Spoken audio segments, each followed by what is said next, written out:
స్వాగతం. పండగ నెత్తి మీద ఉంది, అయినా వారు త్వరగా ఈ కమిటీ ఏర్పాటు చేసుకోవడం కూడా మాకు ఆనందదాయకం. ఇంతకుముందు కూడా ఒక 3 మీటింగ్లు చేసుకోవడం జరిగింది. ఇంతకుముందు ఉన్నటువంటి ఇన్ఛార్జ్ సబ్ కలెక్టర్ కానీ డిపార్ట్మెంట్ వాళ్ళతో కూర్చున్నాం.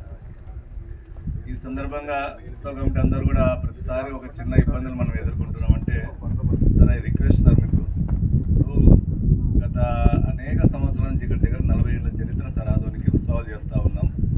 మీరు అన్నట్టు 2011లో దుర్ఘటన ఒక జరిగింది సంఘటన, దురదృష్టకరమైన సంఘటన జరిగింది. దాని తర్వాత కూడా మేము చాలా జాగ్రత్తగా పండుగ చేసుకుంటున్నాం.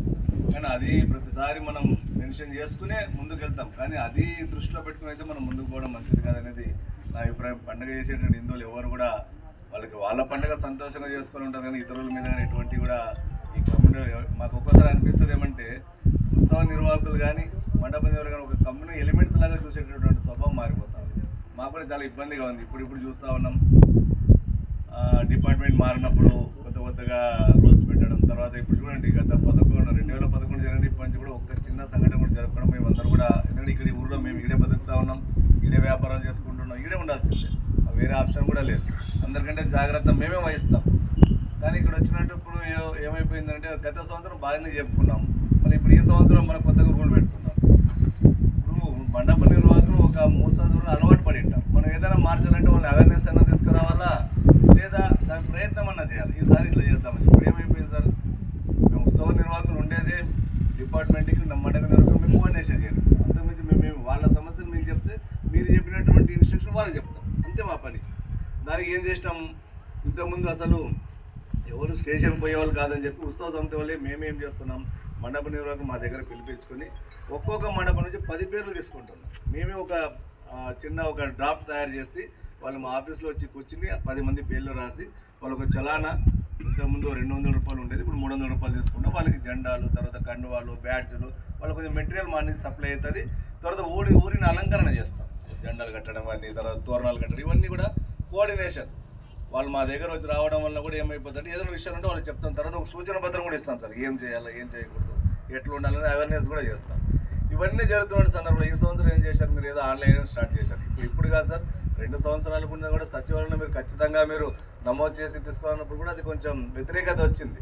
తర్వాత ఏమైందంటే, ఇప్పుడు ఉన్నటువంటి సందర్భంలో సహజంగా ప్రతి సంవత్సరం మీరు కొత్తగా చెప్తే మేము ఎట్లా అలవాటు పడాలని చెప్పి నిర్వాహకులు యొక్క, ఇప్పుడు ఇంత వర్షం పడతా ఉంది, వాళ్ళు కలెక్షన్ చేసుకోవాలా, మండపం నిర్వాహకులు చేసుకోవాలి, వాళ్ళ పనులు వాళ్ళకు ఉంటాయి. మనం మళ్ళీ పైన పోయి ఇటువంటివి చెప్పినాం అనుకోండి, గందరగోళం. నిజంగా సార్ చాలా బాధగా నేను చెప్తున్నా, ఈ పాటి మాకు 250 అప్లికేషన్లు కూడా ఇప్పుడు మొత్తం 160 అప్లికేషన్లు మాకు వచ్చాయి. మా అప్లికేషన్లు వచ్చిన తర్వాత కూడా ఏం చేస్తాం సార్, అది 1 టౌన్ 2 టౌన్ 3 టౌన్ రూరల్ వారికి డివైడ్ చేసి మేమే స్టేషన్లకు ఇచ్చేసి వస్తాం. మేము ఇచ్చేది ఆ వ్యవస్థ ఉంది, మేము ఇన్ఫామ్ చేయడం లేదని. కానీ ఇప్పుడు ఆన్లైన్ చేయడం వల్ల ఎంతమంది ఆన్లైన్లో చేస్తారు సార్, ఎంతమంది అప్లై చేసుకుంటారు మీరు చెప్పండి. ఈసారి అలవాటు చేసుకుని నెక్స్ట్ టైం మనం చేద్దామంటే మేము కూడా దానికి ఓకే. బట్ ఇప్పుడు ఏమైతే ఆన్లైన్లో మళ్ళీ డబ్బులు కట్టాలన్నప్పుడు ఏమైతే గవర్నమెంట్ మేము డబ్బులు కట్టుకుని మేము పండుగ చేసుకోవాలన్నా, ఇటువంటి వాదనలు వచ్చిన తర్వాత కొంచెం గవర్నమెంట్ కూడా ఇబ్బందికర వాతావరణం అయితే. సరే ఇన్ఫర్మేషన్ అంటే ఇస్తాం ఖచ్చితంగా. మేము పర్టికులర్గా వస్తుందంటే ఉండేదే దాన్ని. ఆ రోజు మేము పండుగలు 5 రోజులు ఎవరు నిద్ర కూడా పోము, ఎప్పుడు ఎక్కడ ఏ కార్యక్రమం ఏ ఇబ్బంది ఉన్నా.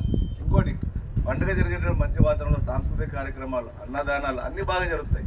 మీరు చూసి ఎంత ఉన్నా ఎవరో 2-3 తాగి గలాట చేసే వాళ్ళ మీదే మనం ఫోకస్ చేస్తున్నాం, కానీ భక్తి పారవశ్యంతో వేల లక్షల మంది చేసుకోవాల గురించి మనం ఎందుకు ఆలోచన చేయడం లేదని. అటువంటి వాళ్ళు ఎవరైనా ఇబ్బందికర వాతావరణం ఉంటే మీరు బయట ఎవరు చేయండి, నేను వద్దాను. మేము ఎప్పుడు కూడా అడ్డం పడలేదు. మీరు ఆల్రెడీ ముందస్తుగా చాలా జాగ్రత్తలు తీసుకుంటారు, డిపార్ట్మెంట్ వారిని చెప్తున్నా. మేము అడ్డుపడే ప్రసక్తే లేదు, ఎందుకంటే పండుగ బాగా జరగాలండి.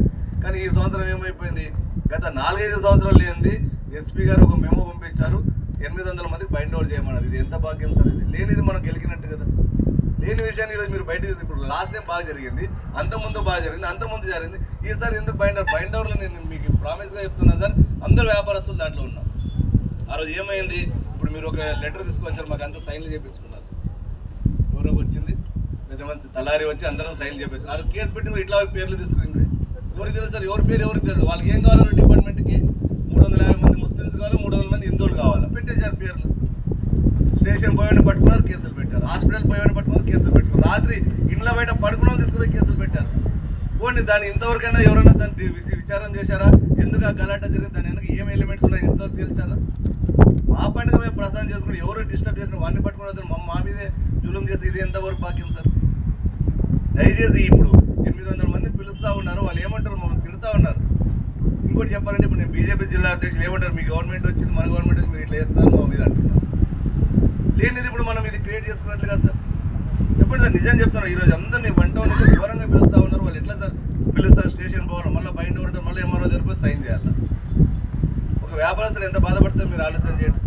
మీరు అంతకుముందే రోడ్డు సీట్ ఉన్న వాళ్ళని క్రిమినల్ బ్యాక్గ్రౌండ్ పిలిచి మాట్లాడారు. మేమే అబ్జర్వ్ పిలిచండి, వాళ్ళు ఖచ్చితంగా పిలుస్తారండి. ఒక్క కేసు లేని వాళ్ళని కూడా పిలిచి ఈరోజు మీరు స్టేషన్లో కూర్చోబెడితే ఏం చేయాలి చెప్పండి. ఇప్పుడు 2011 జరిగింది, లాస్ట్ టైం ఇది జరగలేదు, ఇప్పుడు జరిగిందంటే మేము ఉత్సవ నిర్వాహకులుగా మేమేం సమాధానం చెప్పాలి వాళ్ళకి. అది తర్వాత ఇప్పుడు సభ నిర్వాహకులందరూ మా దగ్గర వచ్చి ఎంట్రీ చేసి తీసుకుపోతున్నారు. ఇప్పుడు కాదు మీరు మళ్ళీ ఆన్లైన్లో చేసుకోండి. నేను ఒక ఇద్దరిని పెట్టి అదే మన ఆన్లైన్లో ఎంట్రీ చేపిస్తా ఉన్నాం. మీకు రికార్డ్ కావాలంటే మేము రికార్డింగ్ రెడీగా ఉన్నాం, మేము లేదని చెప్పలేదు. మళ్ళీ ఇప్పుడు 500 కట్టమని చెప్తా ఉన్నాను. ఇది ఎంతవరకు భావిస్తారు? మేము పండుగ చేసుకోవాలంటే మేము డబ్బులు కట్టి పర్మిషన్ తీసుకోవాలని వాళ్ళు నిర్వాహకులు అంటే మేమేం సమాధానం చెప్తాం? ఏదో ఒకటి క్లారిటీ కండి. ఇప్పుడు కర్నూలు ఇటువంటి సిస్టమే లేదు. మేము కర్నూలు కోఆర్డినేషన్ చేస్తుంటాం సార్. కర్నూలు జిల్లా ఉపాధ్యక్షులు ప్లస్ ఈ డివిజన్ మొత్తం తిరుగుతూ ఉంటాం. ఇలా కొత్తగా వచ్చినప్పుడు కన్ఫ్యూజ్ అయిపోతే ఉంటాం. మా దగ్గర రారు, మీ దగ్గర రారు, ఇన్ఫర్మేషన్ బ్రేక్ అయిపోతుంది. తర్వాత మమ్మల్ని అంటారు, నేను ఎమ్మెల్యే గారు ఫోన్ చేసి అడిగారు, ఎంతవరకు అప్లికేషన్ ఎన్ని వచ్చాయి, ఎంతమంది ఇన్ఫార్మ్ చేసుకున్నారు, ఇప్పుడు రికార్డ్ చేయాలి కదా సార్.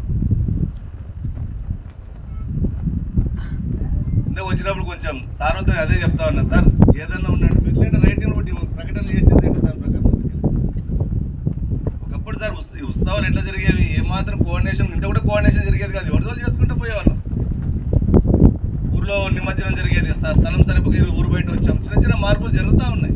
నిజానికి మీరు ఆన్లైన్ పెట్టింది చాలా బెస్ట్, కానీ అలవాటు పడే టైం పడుతుంది కదా. టైం కూడా లేదు. ఇప్పుడు మేమే ట్రైనింగ్, మేము కంప్యూటర్ పెడతాం, మేమే ఎంట్రీ చేస్తాం. ఎంతసేపు అయితే సార్ రోజు 400 జనానికి ఒక పర్సన్ పెట్టేసి టక ఎంట్రీ చేసేస్తాడు కదా, చేసేస్తాం మేము. బట్ డైరెక్ట్ ఉత్సవ నిర్వాహకుల దగ్గర పోవడం వల్ల ఒక భయోత్పాద వాదం